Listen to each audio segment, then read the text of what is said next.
My wife filed for divorce and assets. You can't buy a lawyer to stop me. I replied, "You're correct." She brought me to court, only to see the town's most vicious, costly divorce lawyer sit down next to me. He looked at her and said, "He doesn't have to pay me. I'm his close cousin." The conversation that ended my marriage happened on a Tuesday evening in our Denver ranch-style house, the same house my grandmother had left me when she passed 5 years ago. I was in the garage working on a customer's transmission when Rachel walked in wearing that expression I'd learned to dread, the one that meant she'd been planning something behind my back. She didn't waste time with pleasantries. "I want a divorce, Jake," she announced, her voice as cold as Colorado winter morning. "And before you start thinking you can fight me on this, let me explain exactly how this is going to work." She pulled out a manila folder thick with documents and spread them across my workbench like she was dealing cards. "I've already consulted with Patterson and Associates, you know, that high-powered firm downtown with the marble lobby and the $500 an hour attorneys. They've prepared everything we need to make this clean and efficient." I wiped my hands on a shop rag and looked at the papers. Legal jargon filled every page, but the numbers were crystal clear. She wanted our house, my grandmother's house, plus 80% of our combined retirement accounts, and lifetime alimony payments of $3,000 monthly. "Rachel, this house has been in my family for 40 years. My grandmother specifically left it to me because she knew I'd take care of it, preserve the memories." She laughed, actually laughed. "Your sentimental attachment doesn't change property law, Jake. We've been married 6 years. Colorado recognizes marital property rights, and I'm entitled to my fair share of our assets." Her lawyer had clearly coached her well. Every word sounded rehearsed, calculated to inflict maximum psychological damage while maintaining legal precision. "The way I see it," she continued, reorganizing the papers with theatrical precision, "you have 2 choices. You can sign these documents and we can handle this amicably, or you can try to fight me in court and lose everything anyway, just with the added bonus of massive legal fees you can't afford." She was right about the money. As an auto mechanic, even a good one with my own shop, I made decent money but nothing close to lawyer money. The kind of representation needed to challenge her demands would cost more than I made in 6 months. "Face facts, Jake. You fix cars for a living. You work with your hands. You're good at what you do, but let's be realistic about your limitations. You can't buy the kind of legal firepower needed to go up against Patterson and Associates. Their attorneys eat guys like you for breakfast and bill their clients for the privilege." The smugness in her voice was unlike anything I'd ever heard from her before. This wasn't the woman I'd married, the one who used to bring me coffee while I worked late in the garage, who used to curl up next to me on Sunday mornings talking about our future together. This was someone who'd calculated every angle and decided I was expendable. "So what's it going to be?" she asked, tapping her manicured fingernails against the workbench. "Are you going to be smart about this and sign? Or are you going to make both our lives more difficult with some pathetic attempt at resistance you can't possibly win?"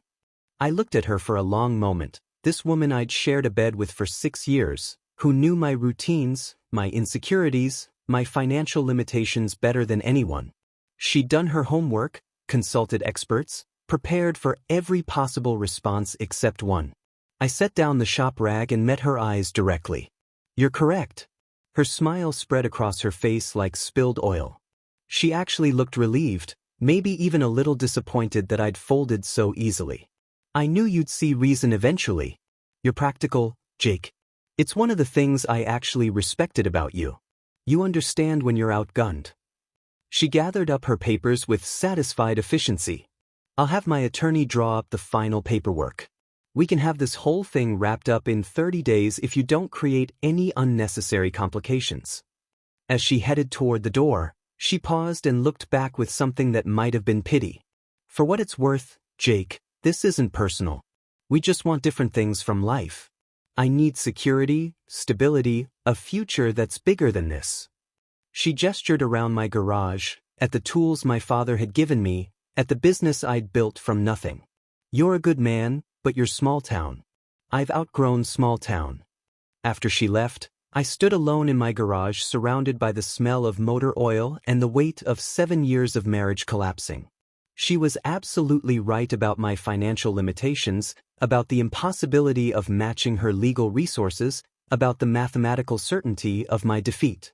She'd calculated everything perfectly, accounted for every variable except one she couldn't possibly have known about.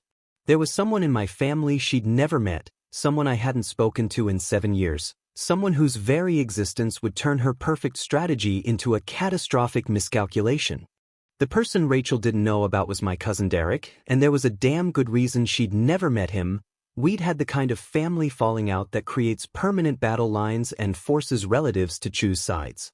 7 years ago, Derek and I had inherited our grandfather's vintage car restoration business together, a legacy that had defined our family for 3 generations. My grandfather had started the shop in 1965 with nothing but a toolbox, a dream, and an absolute devotion to bringing classic American muscle cars back to their original glory. I wanted to preserve everything exactly as grandfather had built it, the original location on Colfax Avenue, the hand-painted sign he'd made himself, the meticulous restoration methods he'd taught us both during childhood summers. Derek saw the business differently, with the cold calculation of someone who'd spent 4 years at law school learning to value everything in dollars and cents rather than memories and tradition. "Jake, this is prime real estate we're sitting on," he'd argued during our final meeting at the shop. "We could sell this property to developers, liquidate all the vintage parts inventory, and walk away with $300,000 each. That's serious money, enough to invest properly and build real wealth instead of playing with old cars like we're still 12 years old." I'd stared at him across grandfather's original workbench, the one where he'd taught us both to identify engine components before we could properly read.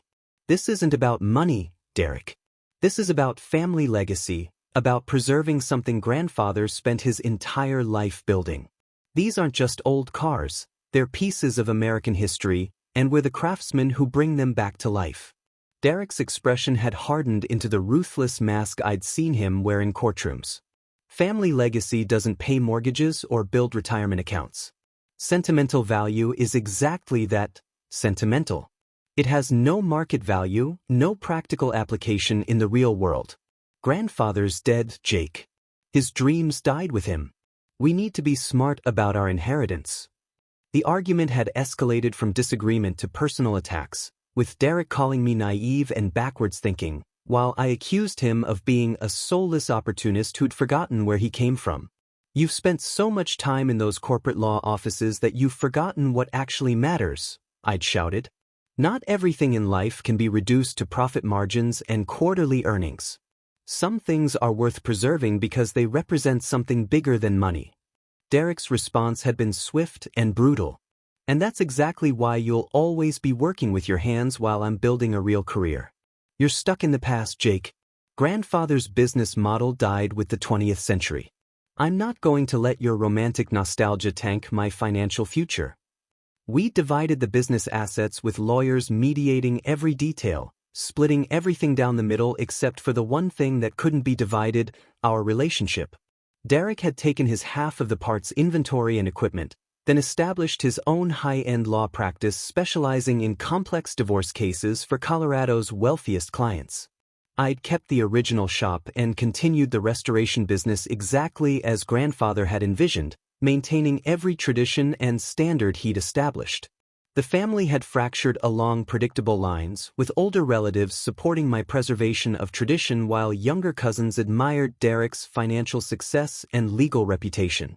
Holiday gatherings became exercises in careful navigation, with family members choosing sides and avoiding topics that might reignite the conflict. Rachel had witnessed the aftermath of this destruction when she'd asked about family gatherings early in our relationship. "Why doesn't your cousin Derek ever come to Christmas dinner?" she'd inquired innocently. I'd explained the situation briefly, describing it as an irreconcilable business disagreement that had permanently damaged our relationship. What I hadn't explained, and what Rachel couldn't have understood, was the depth of Derek's protective instincts when it came to family threats. Despite our personal conflict, Derek had inherited the same fierce loyalty that ran through our grandfather's bloodline, the kind that could turn potential enemies into allies when outside forces threatened family members. Rachel had filed Derek away as a neutralized threat, someone permanently cut off from my life who could never be called upon for assistance. She'd calculated correctly that I couldn't afford Derek's legal fees, which started at $800 per hour and escalated rapidly for complex cases. What she hadn't calculated was that family loyalty operates by different rules than business relationships, and that some debts can't be measured in dollars. Derek's reputation in Colorado's legal community was legendary and terrifying. Other attorneys whispered stories about his courtroom tactics, his ability to uncover buried secrets, and his willingness to destroy opponents who underestimated his investigative capabilities. He'd built his practice by taking cases other lawyers wouldn't touch, representing clients in high-stakes divorces where millions of dollars and family empires hung in the balance. Rachel's research had been thorough but incomplete. She'd identified Derek as my estranged cousin, confirmed our business dispute, and concluded he was permanently unavailable. What she'd missed was the fundamental truth about family bonds. They can survive years of silence and still spring back to life when circumstances demand protection and loyalty over personal pride. For 3 days after Rachel's ultimatum, I barely slept, lying awake calculating impossible numbers and facing the mathematical certainty of losing everything my grandmother had worked to preserve. I'd spread Rachel's legal documents across my kitchen table, studying every clause, every demand, every carefully worded section designed to strip away my family legacy and leave me financially crippled for decades. The house alone represented 60 years of family history. My grandmother had raised 4 children there, hosted countless Christmas dinners, and specifically chosen to leave it to me because she trusted I'd maintain the traditions and memories she'd built within those walls. On Thursday morning, staring at my reflection in the bathroom mirror, I realized I had only one option left. One person who possessed both the legal expertise and financial resources to challenge Rachel's strategy. My hands actually trembled as I picked up my phone and scrolled through old contacts until I found Derek's private number, the one I'd deleted and re-added countless times over the past 7 years but never had the courage to use. I'd rehearsed this conversation 100 times in my head, preparing for immediate rejection, harsh words about past grievances, or simply being hung up on without explanation. The phone rang twice before Derek's familiar voice answered, professional but curious. "This is Derek Martinez." The sound of my cousin's voice after 7 years of silence hit me harder than expected. "Derek, it's Jake. I know we haven't talked since the business thing, but I need help. Legal help." There was a pause that felt like an eternity. I could almost hear him calculating, trying to determine if this was some kind of olive branch or desperate manipulation. "What kind of legal help?" he asked carefully.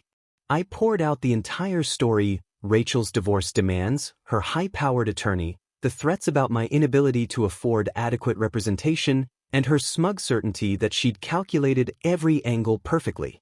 I explained about the house, about grandmother's legacy, about the impossibly unfair settlement terms that would leave me financially destroyed while rewarding Rachel for abandoning our marriage. She specifically said I couldn't afford the kind of legal firepower needed to challenge her demands. I continued, my voice cracking slightly. "She's right about the money, Derek. I can't pay $800 an hour for representation. I can barely afford to take time off work for court appearances." The silence stretched between us, filled with 7 years of unresolved anger and family loyalty warring against personal pride. When Derek finally spoke, his voice had transformed from cautious professionalism to something that sounded dangerously protective. "What's the name of her attorney?" he asked with sudden intensity. "Patterson and Associates. The big firm downtown with the marble lobby." Derek actually laughed, but it wasn't a pleasant sound. "Howard Patterson. I've destroyed him in court 3 times in the past 2 years. His reputation is built on intimidating people who can't fight back, but he folds like a cheap suit when he faces real opposition." I could hear something shifting in Derek's tone, the cold calculation that had made him legendary in Colorado's legal community. "When's your next court date?" "Preliminary hearing is scheduled for next Tuesday at 2 p.m., downtown courthouse, Judge Morrison's courtroom." Derek was quiet for another moment, and I could practically hear him rearranging his schedule, prioritizing this family crisis over whatever high-paying corporate clients usually demanded his attention. "Jake, listen carefully. Don't contact Rachel or her attorney. Don't sign anything, don't agree to any meetings, don't even respond to their phone calls. From this moment forward, all communication goes through me. The relief in my voice was impossible to hide. Derek, I can't afford your rates. $800 an hour for however many months this takes, it's just not possible on a mechanic's salary. We'll figure that out later, he said firmly. Right now, your wife thinks she's got you cornered because you can't afford proper representation. She's about to learn that family loyalty doesn't operate according to billable hour structures.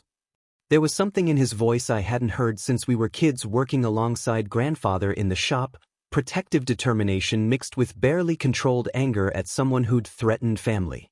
Be at the courthouse Tuesday at 1:30. Wear your best suit and try to look defeated.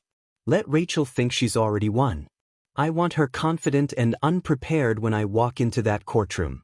After we hung up, I sat in my kitchen staring at legal documents that suddenly seemed less terrifying. For the first time in 3 days, I felt like maybe there was hope. Maybe Rachel had made one crucial miscalculation in her otherwise perfect strategy. She'd counted on my isolation, on my inability to afford the kind of representation needed to challenge her demands. What she hadn't counted on was that some relationships transcend business disputes, and that family loyalty could resurrect itself when external threats demanded unity over personal grudges. Tuesday morning arrived with that crisp Denver autumn air that usually made me feel optimistic about new beginnings, but today it carried the weight of everything I stood to lose. I dressed carefully in my only decent suit, navy blue, purchased for our wedding 6 years ago and worn maybe 5 times since, trying to project exactly the image Derek had requested. I needed to look defeated, overwhelmed, like a simple mechanic who'd stumbled into a legal arena far beyond his understanding or capabilities. The drive to Denver's downtown courthouse took me through neighborhoods where Rachel and I used to walk on Sunday afternoons, past restaurants where we'd celebrated anniversaries, through the life we'd built together before she decided I wasn't enough for her evolving ambitions. I arrived at 1:20 and parked in the public garage, taking a moment to compose myself before walking into what felt like the most important performance of my life. The courthouse lobby buzzed with the familiar energy of legal proceedings, attorneys in expensive suits consulting with nervous clients, court reporters wheeling equipment between floors, and families like mine caught in the machinery of a system that reduced love and commitment to asset division and financial calculations. I found Judge Morrison's courtroom on the 3rd floor and took a seat in the back, watching other cases proceed while waiting for my name to be called. Rachel arrived at exactly 2 p.m., looking like she'd stepped out of a legal drama television show. Her power suit was immaculate charcoal gray, her hair professionally styled, her makeup applied with the precision of someone who understood that appearances mattered in courtrooms. Behind her walked Howard Patterson, the silver-haired attorney whose reputation Rachel had used to intimidate me into submission. He carried himself with the arrogant confidence of someone accustomed to crushing unprepared opponents, his expensive briefcase swinging casually as he surveyed the courtroom like a predator assessing territory. Rachel spotted me immediately and offered a smile that managed to be both sympathetic and condescending. She'd probably rehearsed that expression, practiced looking gracious in victory while her attorney dismantled my pathetic attempts at resistance. Patterson glanced in my direction with barely concealed amusement, clearly viewing me as another unfortunate victim of his legal expertise rather than any kind of legitimate opposition. They took their seats at the plaintiff's table, spreading documents with theatrical efficiency while Rachel whispered instructions to her attorney. I could see her gesturing in my direction, probably explaining how she'd already broken down my psychological defenses and secured my compliance through superior strategy and financial pressure. The bailiff called our case, and I approached the defendant's table alone, carrying a folder containing the basic response documents I'd prepared myself. Judge Morrison, a stern woman in her 50s with the weary expression of someone who'd presided over thousands of divorce proceedings, reviewed her docket while Patterson organized his materials for what he clearly expected to be a brief, one-sided hearing. Your Honor, Patterson began, rising with practiced authority, this is a straightforward marital dissolution case where both parties have already reached preliminary agreement on asset division. My client has prepared comprehensive settlement documentation that should allow us to expedite these proceedings without unnecessary complications or delays. Rachel nodded supportively, playing her role perfectly while I sat quietly at my table, trying to look resigned to my fate. Judge Morrison was about to respond when the courtroom doors opened with enough force to make everyone turn around. Derek strode into the room wearing a charcoal suit that probably cost more than I made in a month, his presence immediately transforming the entire atmosphere from routine proceeding to high-stakes legal combat. I'd forgotten how Derek could command attention simply by entering a room. Something about his posture, his expression, the way other attorneys suddenly straightened in their chairs and began whispering nervously to each other. He approached my table with predatory confidence, every step calculated to project authority and barely controlled aggression. The transformation in Rachel's face was immediate and devastating. Her confident smile cracked, then crumbled entirely as recognition dawned. This wasn't supposed to happen, couldn't possibly be happening according to her carefully researched strategy. Patterson's arrogant expression shifted to confusion, then growing alarm as he recognized Derek's reputation and realized his easy victory had just become a legitimate fight. Derek placed his briefcase on our table and put a reassuring hand on my shoulder, a gesture that somehow managed to be both protective and threatening. He turned toward Rachel and Patterson with the cold smile of a shark who just detected blood in the water.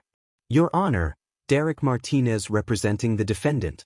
"I apologize for the dramatic entrance, but I wanted to ensure my cousin had proper legal representation for these proceedings."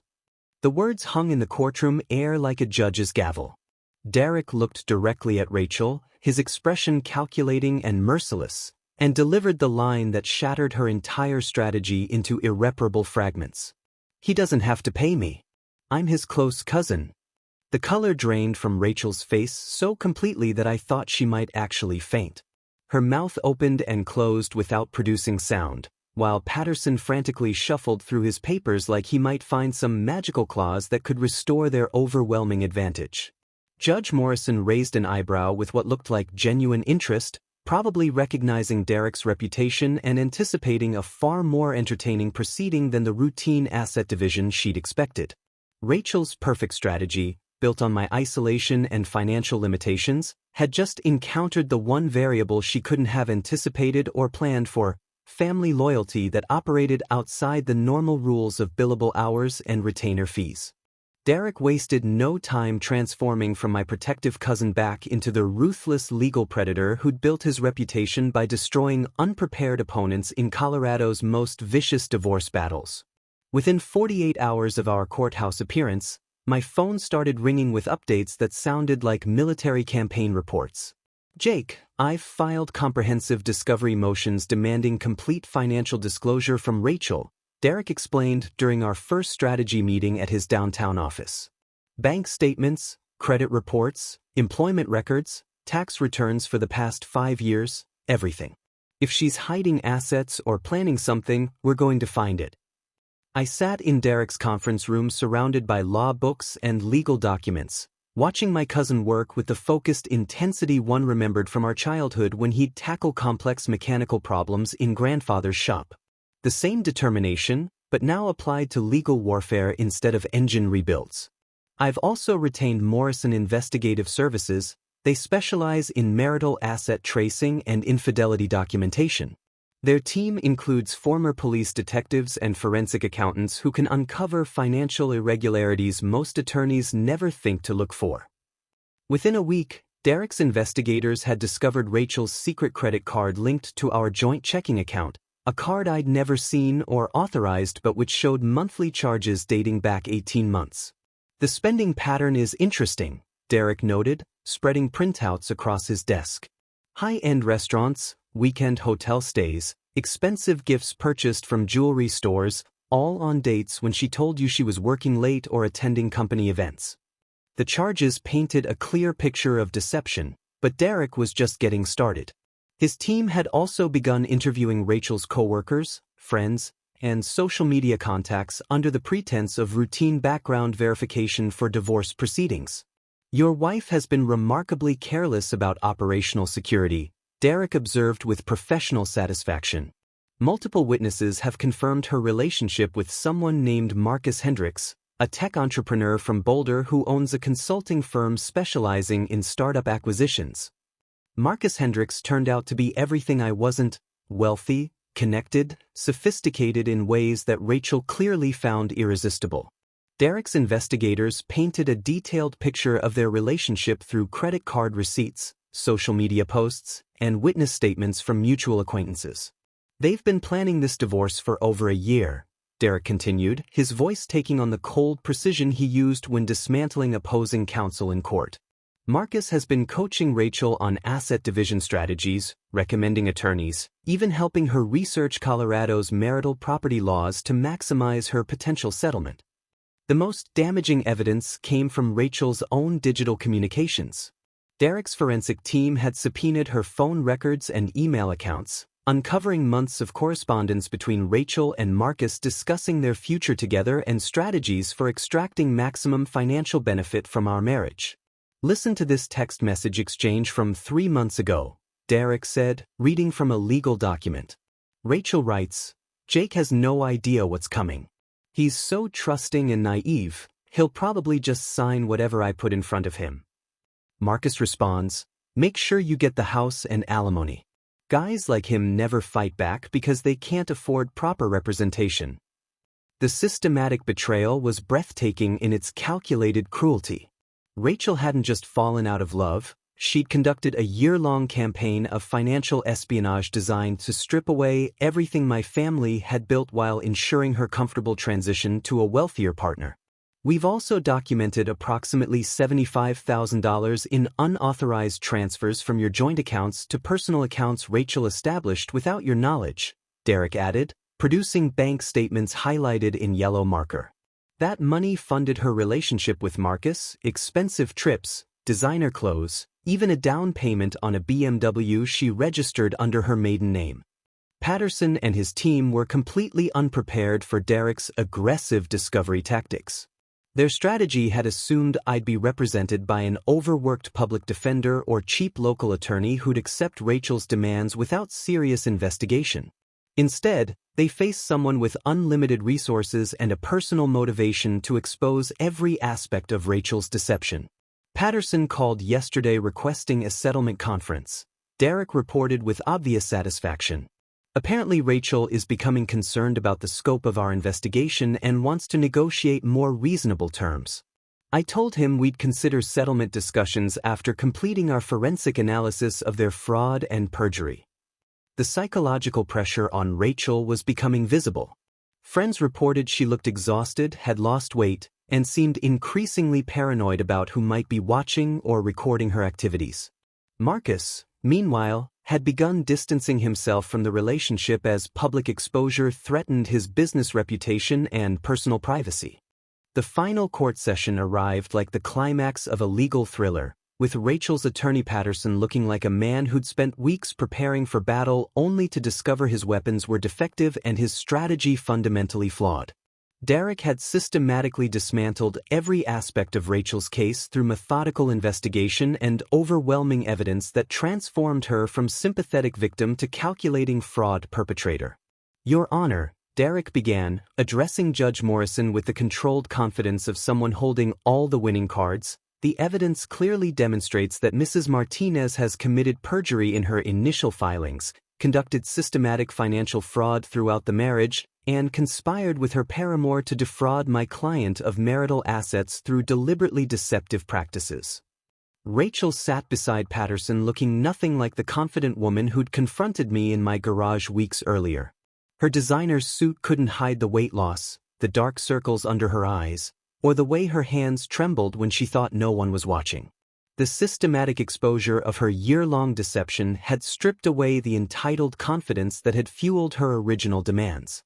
Furthermore, Derek continued, producing a thick folder of documentation, "We have documented evidence of approximately $75,000 in unauthorized transfers from joint marital accounts to personal accounts established by Mrs. Martinez without my client's knowledge or consent.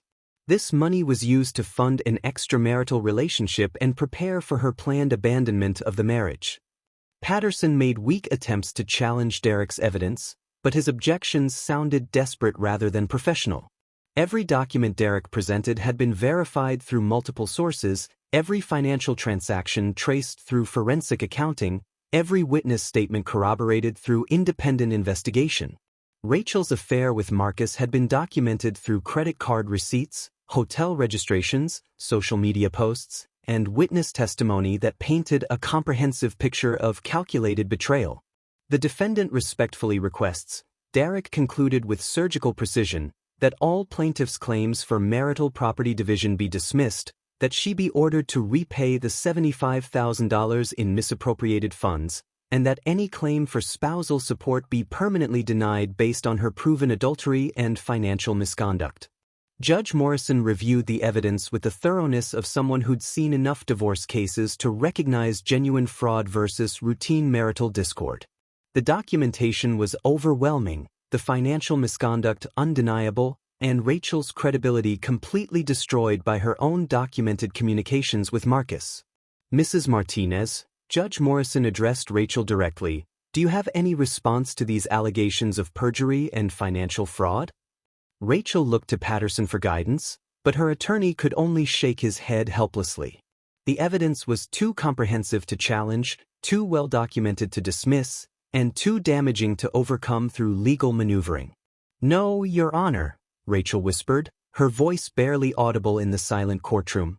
The court finds that Mrs. Martinez has indeed committed perjury in her initial filings and has engaged in systematic fraud against the marital estate, Judge Morrison pronounced with judicial finality. All claims for property division are denied. Mrs. Martinez is ordered to repay $75,000 in misappropriated marital funds within 90 days. All requests for spousal support are permanently dismissed. The gavel fell with the sound of Rachel's entire strategy collapsing into legal rubble.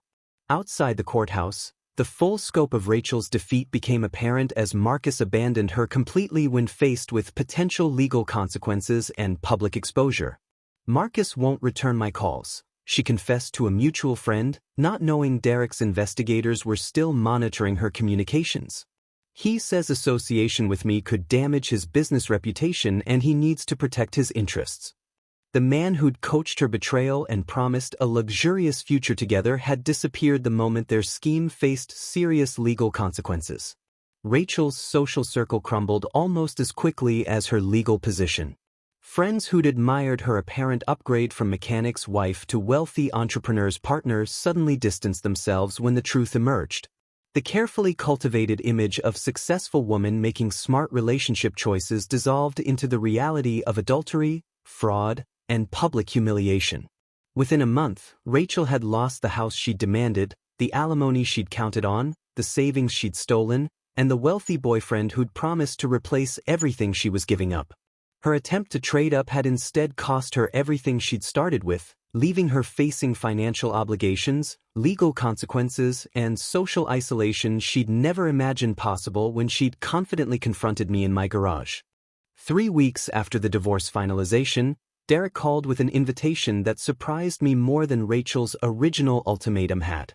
Jake, I've been thinking about something, he said, his voice carrying none of the legal authority I'd grown accustomed to during our court battle. Would you want to meet me at grandfather's old shop this Saturday? There's something I need to show you. I hadn't been back to the original location on Colfax Avenue since we divided the business 7 years ago, hadn't even driven past it because the memories were too complicated to process. Saturday morning found me standing outside the familiar building, watching Derek unlock the front door with keys I didn't know he still possessed. Inside, the shop looked exactly as I remembered from childhood, grandfather's hand-painted sign still hanging above the main workbench, tools arranged with the precise organization he'd insisted upon, and that distinctive smell of motor oil and metal polish that had defined my earliest memories of learning about engines and craftsmanship. I never sold it, Derek explained, seeing my confusion. After we split up, I kept paying the lease, kept everything exactly as grandfather left it. I told myself I was preserving it as an investment property, but honestly, I just couldn't let it go. He walked over to the corner where grandfather's 1967 Mustang Fastback sat under a dusty cover, the same car we'd worked on together during countless summer afternoons when family meant something more than business disputes and legal strategies. I've been thinking about what you said 7 years ago, about preserving family legacy and maintaining traditions that matter more than money. You were right, dude. I lost sight of what grandfather actually wanted us to preserve. Derek pulled the cover off the Mustang, revealing the partially restored classic we'd abandoned when our partnership dissolved. The engine bay was exactly as we'd left it, with parts organized in careful containers and restoration notes written in grandfather's handwriting still taped to the workbench. I want to reopen the business, Derek continued, running his hand along the Mustang's fender with the same reverence I remembered from our childhood. But I want to do it right this time, combining your mechanical expertise with my business knowledge to build something grandfather would actually be proud of. Partners, like we should have been from the beginning. I looked around the shop that represented everything I'd fought to preserve, then at my cousin who'd helped me reclaim my life from someone who'd tried to strip away everything that mattered. What about your law practice? You've built something successful downtown. Derek smiled, the same expression I remembered from when we'd successfully diagnosed particularly challenging engine problems as kids. I'll keep taking select cases, but I want to spend most of my time here, working with my hands, building something real instead of just tearing apart other people's mistakes. We spent the afternoon working on the Mustang together, falling back into the comfortable rhythm we'd shared before pride and money had driven us apart. Derek's legal skills combined with my mechanical knowledge created possibilities we'd never considered during our original partnership: restoration services for high-end collectors, expert testimony in automotive litigation, and specialized consulting for insurance companies dealing with classic car claims. I owe you an apology, Derek said while we cleaned parts in the parts washer grandfather had installed in 1975. I was so focused on maximizing financial return that I forgot what we were actually inheriting. This shop isn't just a business, it's grandfather's legacy, our family history, and a craft that deserves to be preserved and passed on. Working beside my cousin in our grandfather's shop, I realized that Rachel's betrayal had actually forced the reconciliation that brought back the most important relationship in my life. Her attempt to isolate me from family support had instead reminded Derek and me what family loyalty actually meant, and that some bonds are stronger than business disagreements or wounded pride.